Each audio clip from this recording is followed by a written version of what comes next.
This is Beyond the Barracks, a podcast about the many and varied journeys of Australia's ex-service men, women and their families, brought to you by RSL Victoria. In each episode, we'll interview a guest, sometimes two, about their life in service and life after service, exploring the many highlights and challenges that they may have faced along the way.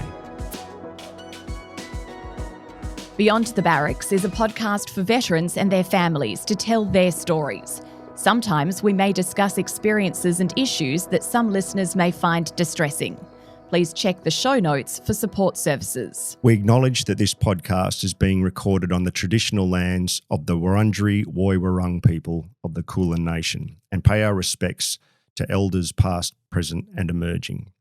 RSL Victoria and the Beyond the Barracks team recognises the service of Aboriginal and Torres Strait Islander peoples, just as we recognise the service of all Australians. We are proud of the contribution they have made and continue to make to the Australian Defence Force. So today we're joined by Francine Dudfield, who served as a medic in the Army, and she's a single mum to twin boys, and she's got a fascinating story to share with us, both about her Army journey and also on her personal life. Yeah, I'm really excited to hear her stories from the Invictus Games. Gold medal for Australia at the Invictus Games for powerlifting. So as you can see, I'm a big powerlifter, Alice. You can tell by the size of me, of course. But I think it's great to hear more women's voices. We don't hear enough, as far as I'm concerned, and I think it's a bit of a first for her, so it's exciting. I'm really looking forward to it. I think so, and I think it'll be interesting to have her insight into life in service as a female and her journey out into civilian life and what that's looked like. Yeah, and she's becoming a psychologist or training to become a clinical psychologist, so that's something that's near to all of our hearts. Yeah.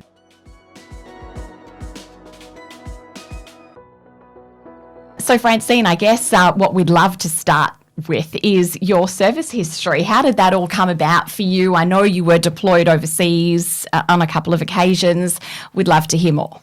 Yeah, so when I was in high school, I was very sporty and I loved an adventure, and I always wanted to join the police or the military. And so when I got out of school, I went to uni and I just wasn't finding it challenging at the time, and I wasn't really interested. And so I applied to join the Army, and then a few months later, I got the offer. And so, I was off, left Melbourne, in 2004, and then joined as a medic. And I think also, from my understanding, you were a very sporty person. You had a passion for sport. Yeah. What was it about service that enabled you to continue your passion with sport and serve your country? How did they go hand in hand? Well, I think that's what one of the selling points of the defence is, like they offer a lot of opportunities for sport. Like even in your normal unit, like you'd have Friday sporties, or so they'd really kind of encourage people to play sport, and it's a way to connect with your colleagues, and so I really liked that part of it. And also there was so many defence teams, so soccer, hockey. So how did you then progress? I mean, with your medic career in the Army, what kind of jobs were you on? What were some of the highlights? I mean, you were in some precarious situations, I'm sure, at times. I think, to be quite honest with you, I've actually forgotten a lot of my service history, but I don't know if that's a good thing. But I think some of the things I really enjoyed doing were like military competitions. One of the highlights actually of my career was being able to train with the New South Wales Ambulance Service and complete my SCAP course with them, so Special Casualty Access Team course. And so that was, learning to access casualties, like vertical rescue, ocean rescue, confined spaces, caving, canyoning.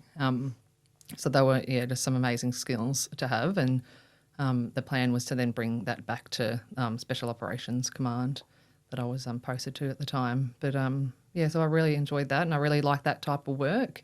And sometimes I look back and think, I really should have stayed in Sydney and, did that. But anyway, what can you do?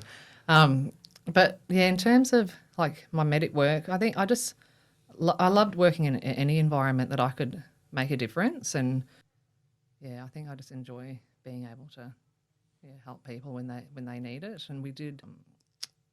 I went away on the Canimbla for an operation when there was a coup in Fiji, long time ago now, 2006, and worked in the Navy ship, the hospital there. So, and unfortunately, we had a couple of catastrophic events. So we had the Black Hawk crash, and then prior to that, we also had a personnel kind of have a fall who had to be evac'd.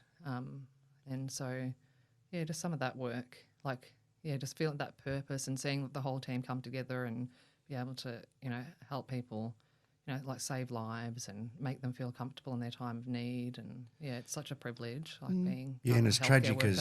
as tragic as that, as the Canimbla was,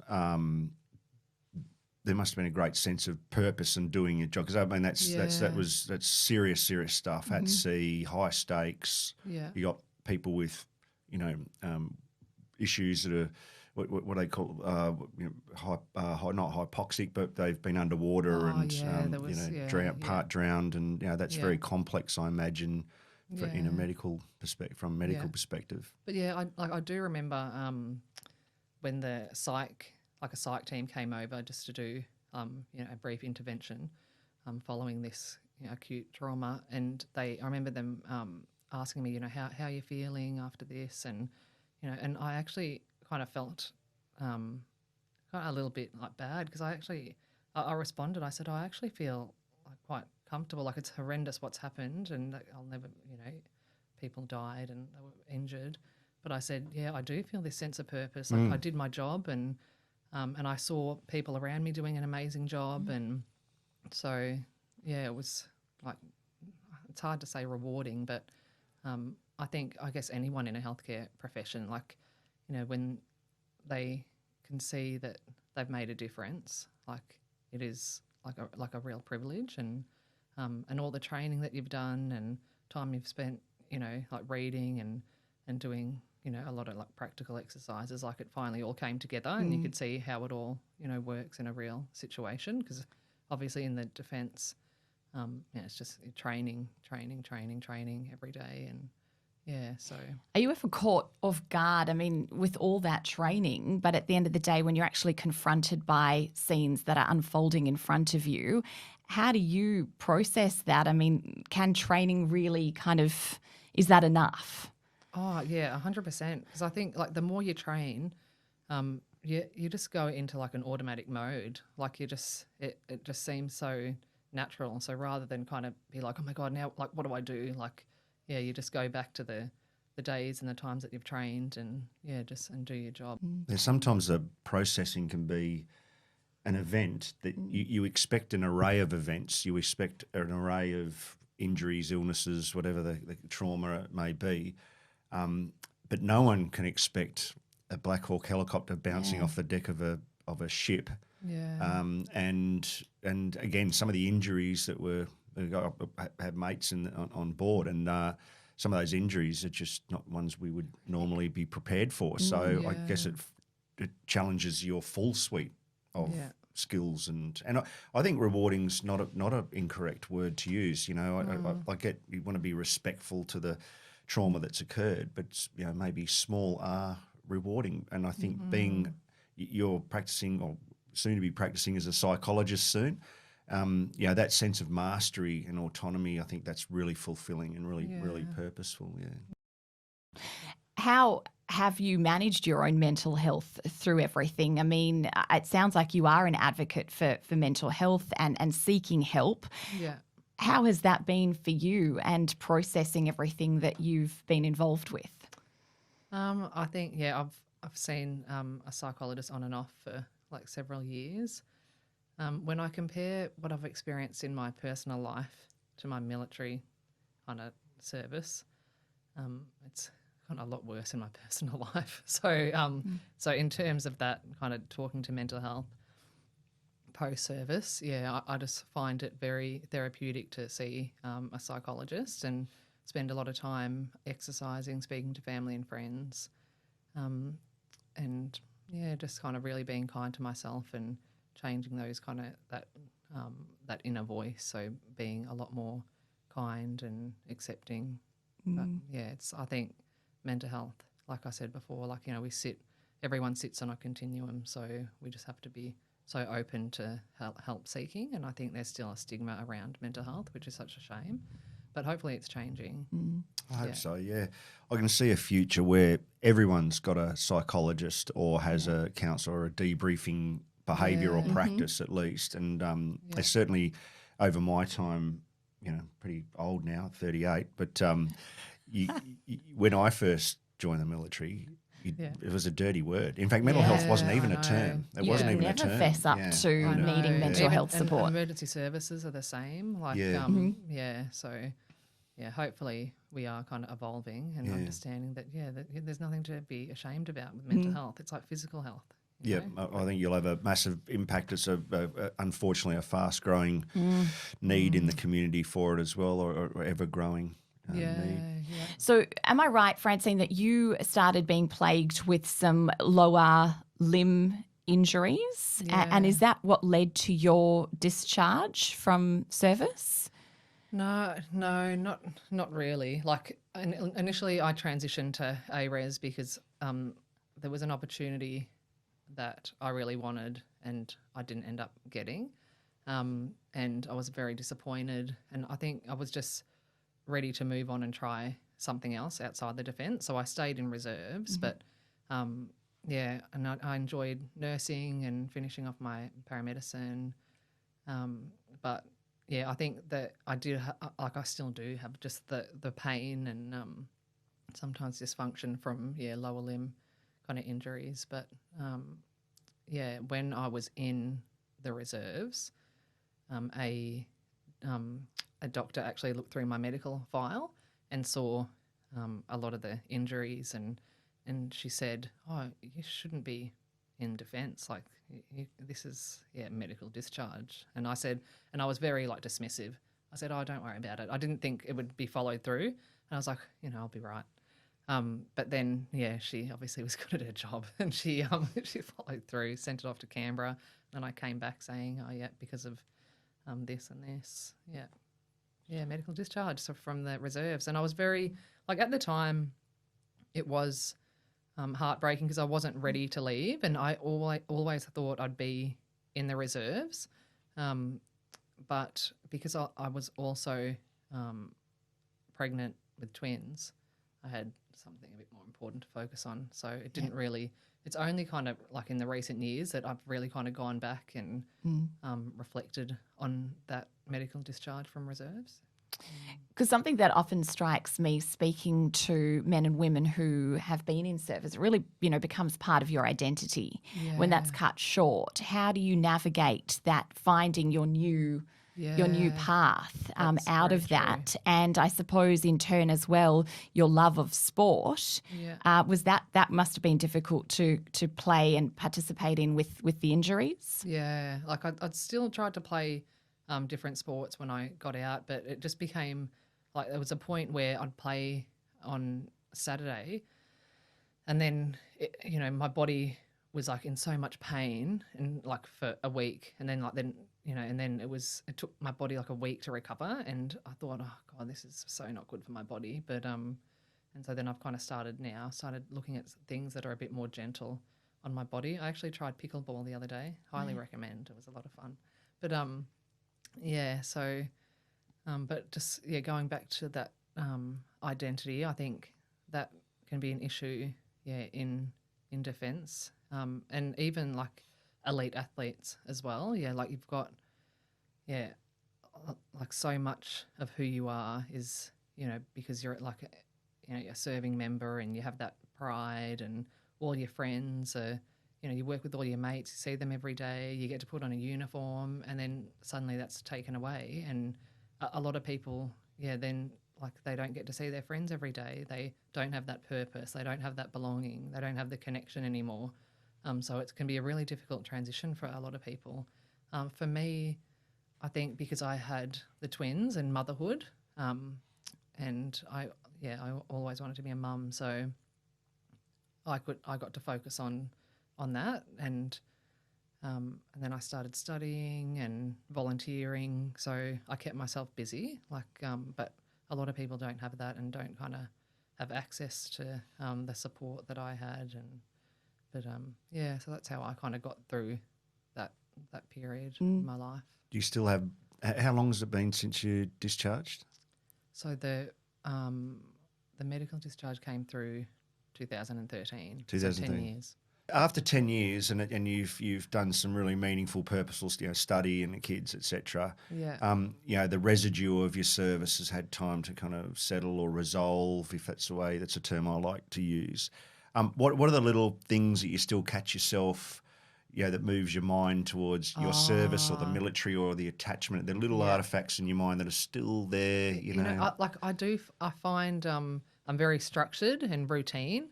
I actually worked as a mental health support worker, and I had to go into a correctional facility, and I actually found it quite relaxing because they're so, before, every time they eat, they had to stand out and do roll call, and everything was just exactly on time. And I was like, oh, this is great. I think that routine and structure and knowing where you need to be at what time, that's kind of rolled over into my civilian life. And also the language, I know to pick myself up when I said to you, say again. And I was like, oh God. But I think the language, it does. Yeah, I still find myself. I haven't been out that long, but in Perth we kind of we're pretty relaxed, Yeah. But I'll still say correction, So I'll do a public speaking even, and just kind of be giving or doing a workshop, and correction. What are you doing? Sound like a dickhead. I know, isn't that so funny? Yeah, but there are little things, and I feel. I'm so glad you said that routine when you went into the facility. I've done some work in footy clubs, and you think you'd be kind of a bit nervous, etc. But there's a familiarity to the routine and structure and the discipline and things, and it can be hard out in the civilian world sometimes with a lack of that, and kind of thinking, how hard is it to turn up on time, or how hard, Yeah, and I think a lot of ex-service personnel really struggle with that. And even sometimes when I'm hanging out with people ex-service and they get really, really frustrated, I'm like, just chill out, mate. We're not in any hurry. I think it's... Well, that's why I was late the other day. I'm just trying to train myself out of it, That explains it. Okay, good. And Francine, I know you've recently returned from the Invictus Games. How did you get involved in that, and the idea of adaptive sport? How important is that for people, for mental health, for physical fitness, etc.? Yeah. Well, I've been telling everyone it was just such an amazing event. It was. Yeah, so well organised, and everyone there was so supportive and kind, and you just felt so accepted and comfortable and safe. I really, really enjoyed myself. And I think what led me to apply was I watched the 2018 games that were held in Sydney, and I remember thinking, God, that looks like so much fun. I want to be part of that. And then I applied, and then I actually forgot about it because then we had COVID. And then so after COVID, I got an email saying, do you want to come for an interview? And then, it went from there. But it was just so much fun because we caught up every month or so for training camps in Sydney, and just to kind of find that connection again with other ex and current serving veterans. So that was, really special. And just to have something to train towards. So I trained for powerlifting, rowing and sitting volleyball, but it was like I said, like a really safe environment, because everyone around you, if you said, oh, my body's aching or this hurts, instead of them kind of trying to say, no pain, no gain, or all that stuff, I'll keep pushing, keep pushing. Yeah, they were like, oh, okay, well, stop, go see the physio, take it easy, don't push yourself. It was just very different. Still competitive. But still very competitive. Yeah. How important is winning for you? Was that part of it, or was just to go and have fun? I probably shouldn't say it was important, but but no, I did want to have fun, and but I also did. I think everyone kind of wants to get a medal, but they say it's not about the medal. But I'm glad I got a gold medal in powerlifting, so I was pretty happy with that, and because that's something I was really I found a powerlifting coach who's like amazing, and it's like a new skill. Like I learnt so much, like because I've always gone to the gym, but there's so many other muscles and things that you have to train that I thought with bench you just kind of just get on the bench press and just do a couple of bench presses like every couple of days. But We should have asked you to bring the medal in. Yeah, I know. Oh, yeah. Oh, well. But yeah, so yeah, it was just amazing experience. Yeah, highly recommend it to everyone. Very lucky, very privileged. I think there was 21 21 nations competed. So that was really lovely. And, even there was language barriers, but it didn't matter because like sport, it doesn't, we were just all playing together and everyone was so happy they'd come up and hug you, like if you did well. And it was Very just supportive. And having family and friends there was so amazing too. So what's the we're kind of relating the theme of Beyond the Barracks is life after surface or the transition and families and trying to bring a more of a broader lens to it. What are the nature of the discussions at Invictus around transition experiences? Is there a lot of conversations around that? The challenges of transition, notwithstanding some of the injuries, of course, but like on a personal level. So the other athletes that you meet and you're sharing rooms and going for dinner and it was like a very safe space to talk about our journeys and there was so many like commonalities. It's like, oh, this is what happened to me and this is what I'm struggling with. And it's like, oh, me too. And then, more and more people were like, yeah, that's right. Like I feel like that as well. And so, that was really lovely to see that. Okay. And just have, I guess, everyone's experience validated. Yeah, because it can be very, very difficult for some people. And especially people that are medically discharged as well. Yeah, absolutely. Yep. You obviously invested so much in the lead up to going to Invictus training and focusing on getting there. What was it like coming back and having to, I guess, readjust and readapt your life without that kind of as your focus? Yeah. We were kind of warned out about that. Like, you'll come back and I guess it's like other sporting events, like, you come back and there's a bit of a low. Because again, like I guess that sense of belonging, sense of purpose is taken away. But I was very lucky. Like I planned ahead. A friend organised something like a team to go in the bravery track, which is like a virtual event where you have to try to do like a certain amount of kilometres. And so that worked really well for me because as soon as I came back, I was focused on that. So whenever I'd go for a walk and then I'd get back on and say, I did 5K and it's to raise money for veterans. And then also I applied for a Borneo trek with an organisation that is partnering with Invictus Games, tribal tracks they're called. And I got a phone call or an email, I think it was just 2 days ago, saying I've been accepted to do that. So in March there's 14 veterans from several countries that will go and do this 10-day trek in the jungles of Borneo. So that's kind of, again, it's given me something to train towards. And for me, I kind of need a goal. So the plan was if I didn't get this track to find another like adaptive sporting club or something that I could do instead of training for the Invictus Games. How important is it for you personally to keep connected with ex-service personnel?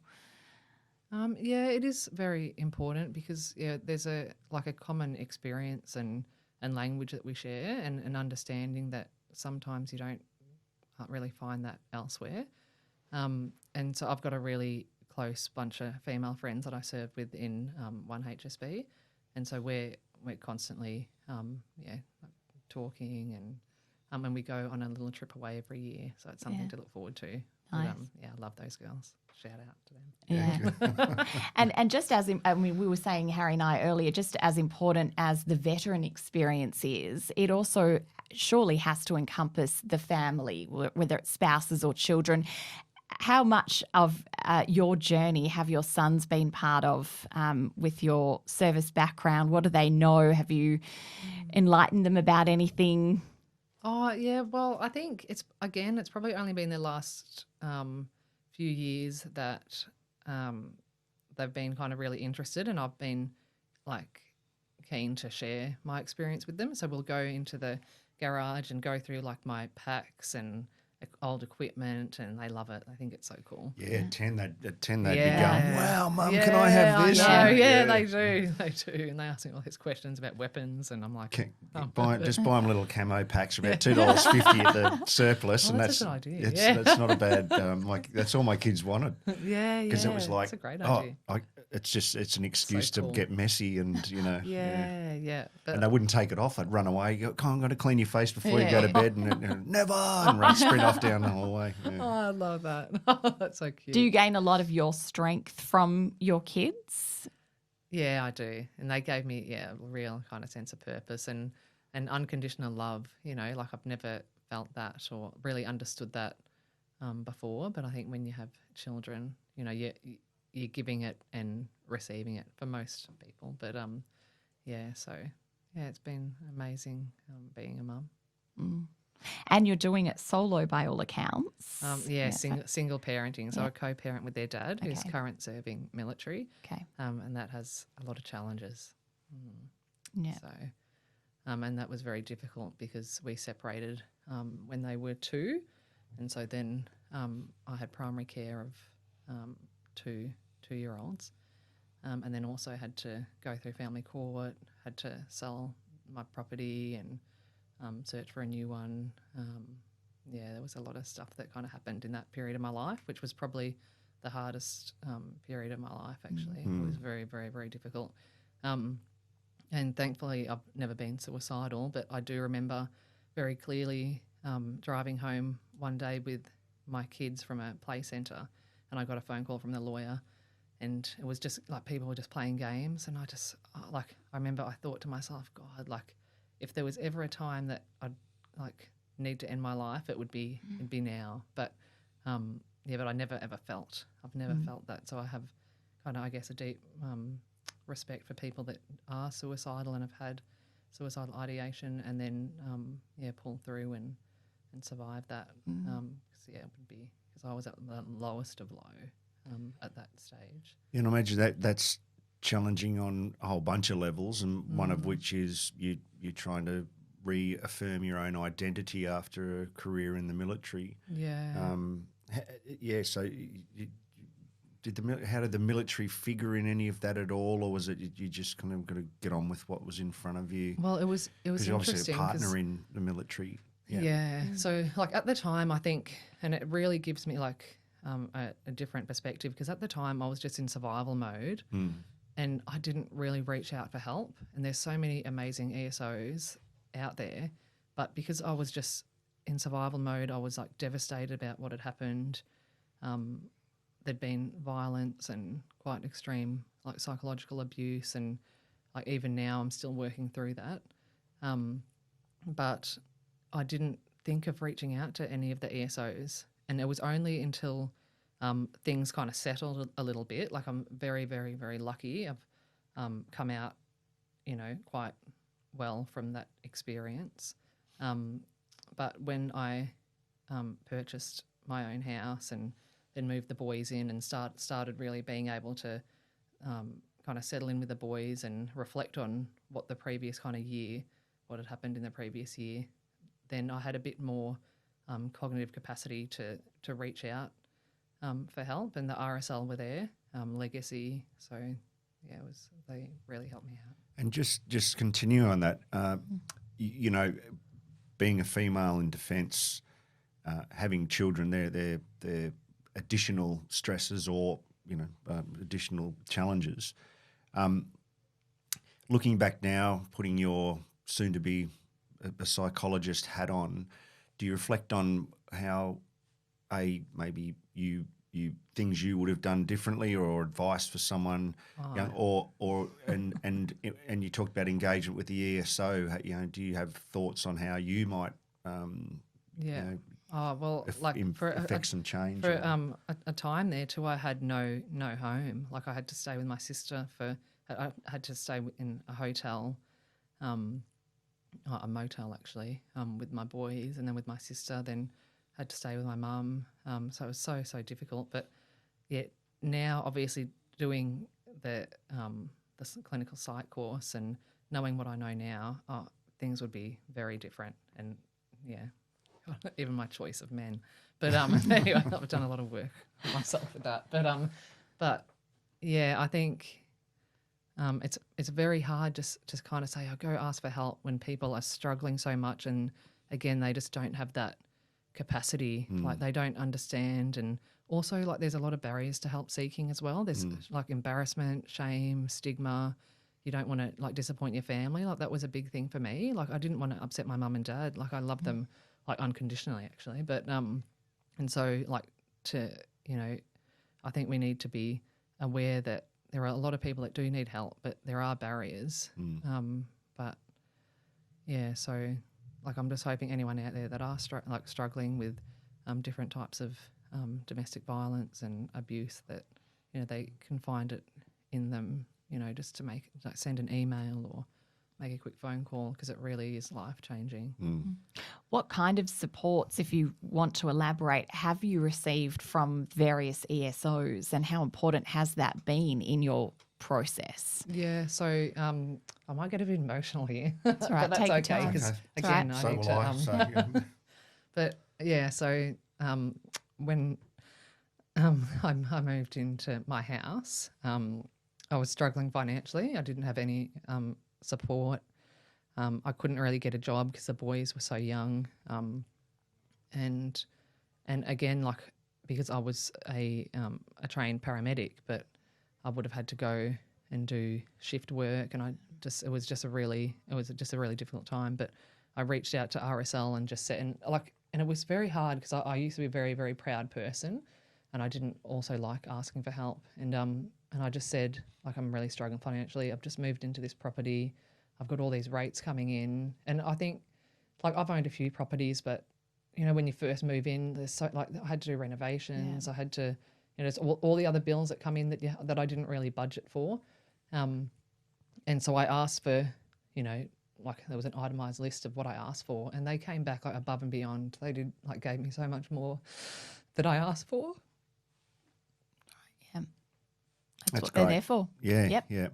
And a lot of those stories aren't, maybe the RSL's better at telling their own story now, especially since Sales has been there. But I think those stories are really powerful and need to be out, because when you are in those challenging times and you don't look up and you can't see and you're a bit embarrassed or whatever, knowing these stories and knowing that's part of the reason we're doing the Beyond the Barracks, so that people can hear and hopefully. But it's a very challenging area. Is it an area, mental health in veterans in particular, or what in terms of where you want to take your psychological practices? I think I'd have to be cautious, because I still have a lot of biases towards domestic violence and perpetrators, and also what. Yeah, and there's a few other kind of themes there. But so maybe when I'm a bit more senior in my career. Yep. But at the moment, I'm not really sure, to be honest. Yeah, okay. Any area excite you in psychology in particular, or? I think you're doing some pretty hardcore placements. Like you're going to Alfred next. The trauma service. To the trauma service. Yeah, that's like front line. That's in the trenches. Yeah. I think big time. Like I do think that's probably somewhere that I'll feel quite comfortable and want to work in, like that acute setting and those acute presentations. I can see that environment. I can see why it's attractive, because it brings probably the good things from the military, the great experiences. The Canimbla is really powerful. Yeah. You reframe that, and it's something really powerful, that experience. And then your new role as a psychologist, and then that's kind of makes a lot of sense. Dynamic, isn't it? Really, like uber dynamic. Yeah, and I think also with the like paramedicine and nursing, I've worked in emergency departments before, and so seeing those kind of injuries. Yeah, again, like I'm comfortable with that, and but then I think maybe emergency services as well. That's something that I'm quite interested in and potentially doing research in. So yeah, but children, like I'm working with primary school kids at the moment, and that's really enjoyable as well. And then just seeing how that works in with, you know, their parents and their teachers, and you can make a real impact if you start young, that early intervention. And even parenting and perinatal mental health, actually, that's something, that I'm quite passionate about. Yeah. I should have asked this perhaps earlier, but I'm curious also, Francine, to understand the pressure maybe that you feel, or is it a perceived pressure? Maybe it doesn't even exist, I'm not sure, but in a male-dominated environment, serving in the ADF and perhaps even participating in something like the Invictus Games, I would assume probably more men than women. Does that add pressure onto you? Do you feel like you need to be a voice for females and represent, and what challenges does that come with? Well, I hope I am representing females. Like, female veterans are amazing, and I think in any male-dominated industry, it is difficult for females. I feel like that we lose our femininity, and we feel like we need to be strong and super fit, and that's where you get the validation and respect from. And I know that that I guess that happened with me because I was very competitive and loved my training and loved running and weightlifting. So I kept up with the boys, but for women that didn't, they would be shunned, or so they probably had a lot more issues than I did while serving. Which is a shame, but there's a lot of kind of, I guess, challenges that women have in defence that males don't. Even like coming down to sexual assaults. Especially like the older generation, that was like a very, very common thing to have occurred, which is, I was actually speaking to a doctor recently, and she said most of her clients who were over a certain age, that most of them had been raped or sexually assaulted. And that just, makes me feel sick. And she said it was the culture, like people didn't, she's like now, like, that it'd be a lot less common, but people would just look the other way or think it was almost a rite of passage. I'd never heard that before. So there's still a attitudinal shift at least to happen. I know the military as a whole still trying to change. It's sometimes I used to look at the army anyway and think it was like a recovering alcoholic, the old 70s mustachioed military. And some of the, and I like being a lad, having a beers and carrying on. But that's it. I know clearly where the boundaries are. But I used to think, wow, that doesn't pass muster. That attitudes, just the attitudes. That's and right. they're the parts of the defence that you wish you can change. But it's these institutions. I mean, it's very, very difficult. I don't know if you've heard of a group called the Jørgetropen. They're the Norwegian Special Operations women only team, wow, right? Really? And cool. I did my master's in pathways for women in sport, elite pathways, so Cricket Victoria, cricket again, Of course. and and at the same time we were working on the female project, right? It was called, which is, it's rubbish just naming it a project. You know what I mean? And like itemising women, and I discovered these group of women, the Jørgetropen, and instead of the women coming to a male categorised, criteria of X chin-ups, push-ups, and all the rest of it, and that had failed in a lot of places in the world. They said, "Well, bugger it, why don't we make our own criteria and our own set of standards?" Makes sense. And we'll they piloted a few groups, and now they're the kind of go-to example. And these women are not the average 15 to 20% less. They're benching, push-ups, chin-ups. They're out shooting. They're better decision makers. They team, because in a lot of those emergency services, you've got to swarm teams. You might be working with someone you've never met before. So it's interesting, but even with the Jørgetropen have been around for 10 more years now, and we should be sending people there to go, this is how. Let's listen to the women. What do they think? How do we? And they're very feminine. They've maintained everything. So it's a frustrating area, and I hopefully we'll get there. Yeah, like even down to like equipment and stuff. Like, nothing was like ever fitted a female body. No, that's right. The Interesting. the uniforms. Yeah, Didn't even think about that. Yeah. So we're a bit backwards, aren't we? Yeah, also humans. Yeah, just have to especially at the evolve. moment, they kind of every time you have faith in them, they manage to. Undo it. Disappointing, Yeah. isn't it? Yeah, I know. But there's a lot of good people who are working really hard Yeah. to turn the culture around, and I think Yeah. you know, in a large part, great intent, and but it's a Yeah, big that's true. challenge. Yeah. Yeah, The mustachioed old bloke at the bar still a little bit there. Yeah. And just to sort of, I guess, wrap up, Francine, what kind of, I don't know, lessons would you like to impart with your boys for their generation moving forward?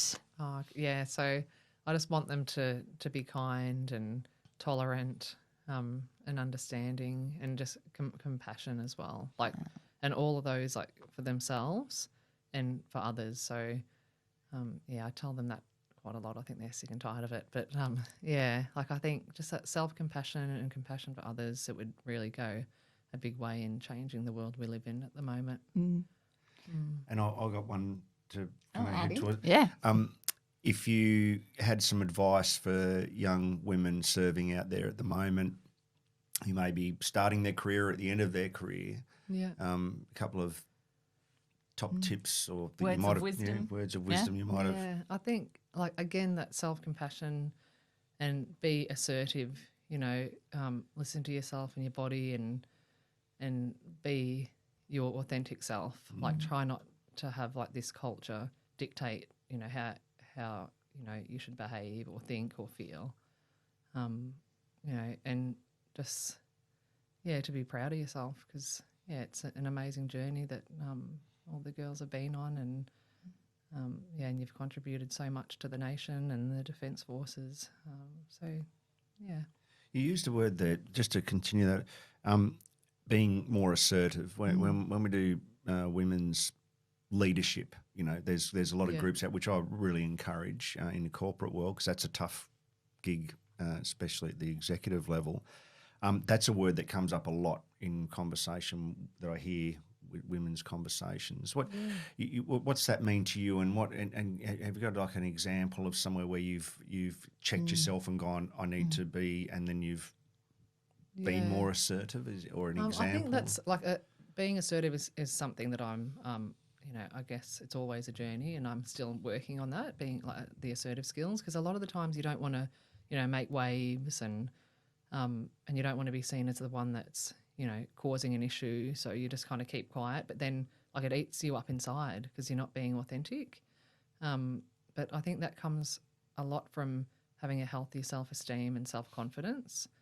And if you're around like a toxic culture and environment, if you don't have, healthy relationships in your life, it's going to be very hard to be assertive, because I think first and foremost, you need to have that self-love and, have a real healthy self-esteem.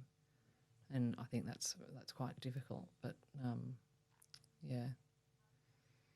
I think there's a few times in my life that, I've kind of wanted to say something, but I haven't. And I think, like, even talking more widely, with moral injury, and a lot of people that have, like, even overseas on deployments and like in all aspects of life, not just military, I guess. But when people do keep quiet because they're fearful, I think it takes a lot of courage to assert yourself and speak up when something's wrong and something's not right. But there's a lot of work I think that needs to go into that space. Yeah, it's a really good point on moral injury, that it seems to be more tangible when you talk about moral injury versus kind of mental health. So not everyone can turn their mind to a time they should have said something and they didn't.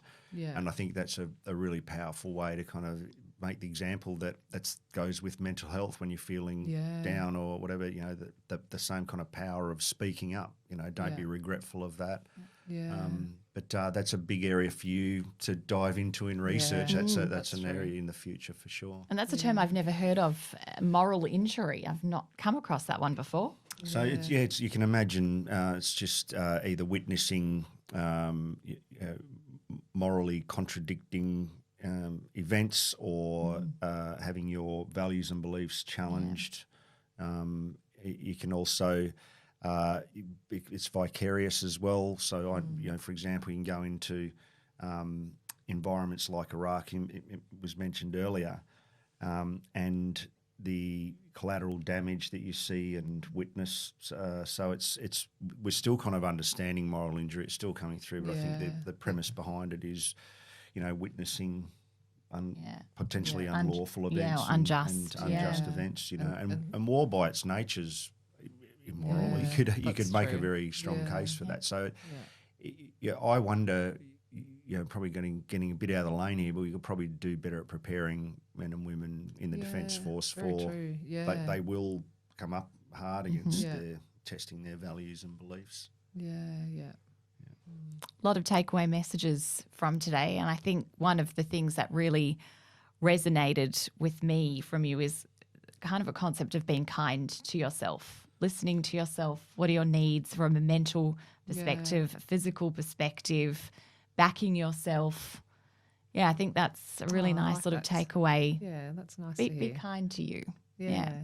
And I really like the idea of having something to look forward to, us as psychologists, if I can say, that's a really powerful tool for whether it's performance or self-care or having something to look forward to. So I love that, and you're off to Borneo in the next... Exciting. That's going to be awesome. Yeah. Big trek. Lucky. Yeah, I know. I have to start training. Something else to focus on. Yeah, that's right. Next challenge. Good on you. Well done. Thank you, Francine. Well, that was such an interesting insight into Francine's world, both in service, her medic career and her transition out, and what that's looked like with her involvement in adaptive sport. And I think my takeaway message, what really resonated as a mum myself, is to just be kind to yourself. I mean, she's going it solo with twin boys. She's set herself a number of challenges. She's been through a number of challenges, but through it all, she's kind to herself. She's taking care of her physical and mental well-being. Yeah, and I really enjoyed listening to speak about the challenges, and not only in her personal life, but being a woman in defence, and I think that was really powerful.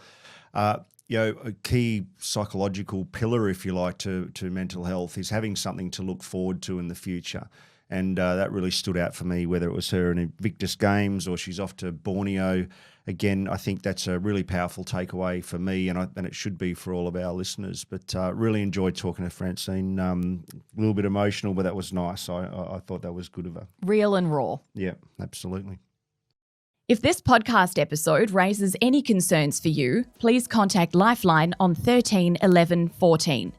If you're a current or ex-service member of the ADF or a family member of a veteran or someone who's currently serving, you can access free and confidential 24/7 support from Open Arms, Veterans and Families Counselling on 1800 011 046. Current serving members of the ADF and their families can also contact the All Hours support line on 1800 628 036 for confidential support. RSL Victoria is here to provide assistance and support to past and present service personnel and their families. Importantly, you don't have to be a member of the RSL to receive assistance from RSL Victoria. You only have to be a current or former member of the Australian Defence Force, our allies, or a dependent of either group. To access RSL support, you can reach out to your closest RSL sub-branch or contact RSL Victoria's Veteran Central Service on 1300 MILVET, 1300 645 838.